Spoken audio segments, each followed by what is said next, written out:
AP మంత్రివర్గ విస్తరణకు సమయం దగ్గర పడింది. నిన్న మొన్నటి వరకు ఎప్పుడెప్పుడా అని ఎదురు చూసిన కేబినెట్ విస్తరణకు ముహూర్తం ఫిక్స్ చేశారు. అయితే కొత్త మంత్రివర్గంలో వైసీపీ నుంచి వచ్చిన వారికి అవకాశం ఉంటుందా? కేబినెట్ లో ఎంతమందికి ఉద్వాసన పలికి ఎంతమందికి ఎంట్రీ పాస్ ఇస్తారు? ఇప్పుడు అందరిలోనూ ఇవే సందేహాలు. మంత్రివర్గ విస్తరణకు ఏప్రిల్ 2వ తేదీ ఫిక్స్ అయిపోయింది. ఏపీ మంత్రివర్గాన్ని విస్తరించేందుకు చంద్రబాబు సర్వం సిద్ధం చేశారు. పాత వారిని పక్కన పెట్టి కొత్త వారికి అవకాశాలు ఇస్తారనే ప్రచారం జోరుగా సాగుతోంది.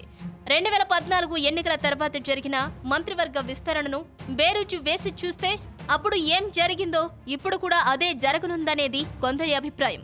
ఎందుకంటే అప్పుడు ఎక్కువ శాతం కొత్త వారికి అవకాశం ఇచ్చారు. సీనియర్లు ఉన్నా కొంతవరకు మాత్రమే వారికి న్యాయం చేసి ఎక్కువ శాతం ఫ్రెషర్స్ ను కేబినెట్ లోకి ఆహ్వానించారు. ఇప్పుడు కూడా అదే జరిగే అవకాశం ఉందనేది కొందరి అభిప్రాయం. అయితే ఈసారి కొత్త వారు ఎవరు అంటే వైసీపీ నుంచి వచ్చిన నేతల లిస్టు బయటకు వస్తుంది.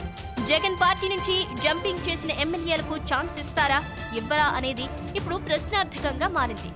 వైసీపీ నుంచి టీడీపీలో చేరిన ఎమ్మెల్యేలకు గనుక మంత్రివర్గంలో చోటు కల్పిస్తే ఎలాంటి పరిస్థితులు ఎదురవుతాయనే ఆలోచనలో టీడీపీ సర్కారు ఉన్నట్లు తెలుస్తోంది.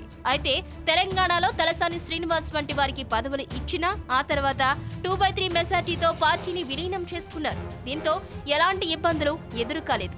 అయితే ఏపీలో మాత్రం పార్టీ విలీనానికి ఛాన్స్ లేదు. ఎందుకంటే ఇప్పటి వరకు మొత్తం 21 మంది ఎమ్మెల్యేలు మాత్రమే వైసీపీ నుంచి టీడీపీలోకి వచ్చి చేరారు. 2/3 మెజారిటీ ప్రకారం మరో 21 మంది గనుక చేరితే ఎలాంటి ఇబ్బంది ఉండదు. కానీ ఇప్పట్లో ఆ పరిస్థితులు లేకపోవడంతో ఒకవేళ వైసీపీ ఎమ్మెల్యేలకు గనుక మంత్రులుగా కేబినెట్ లో చోటు కల్పిస్తే వైసీపీ నేతలు కోర్టును ఆశ్రయించే అవకాశం ఉంటుంది. అదే గనుక జరిగితే టీడీపీ ఇబ్బందులు ఎదుర్కోవాల్సిన పరిస్థితి ఏర్పడుతుంది.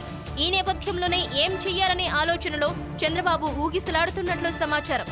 అయితే టీడీపీ తన బలం పెంచుకోవాలంటే కడప, కర్నూలు, చిత్తూరు, ప్రకాశం జిల్లాల నుంచి ఖచ్చితంగా వైసీపీ నుంచి టీడీపీకి చేరిన ఎమ్మెల్యేలకు అవకాశం ఇవ్వక తప్పదు.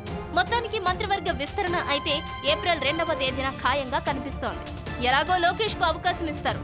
ఆయనతో పాటుగా వైసీపీ నుంచి వచ్చిన భూమా అఖిలప్రియకు ఛాన్స్ ఇస్తారని కొందరు భావిస్తున్నారు. వీరితో పాటుగా వైసీపీ నుంచి మరికొందరికి అవకాశం ఇస్తారా లేదా అనేది తేలాల్సి ఉంది. Thanks for watching one India Telugu. For more details please subscribe one India Telugu. Don't forget, share and like. Thank you.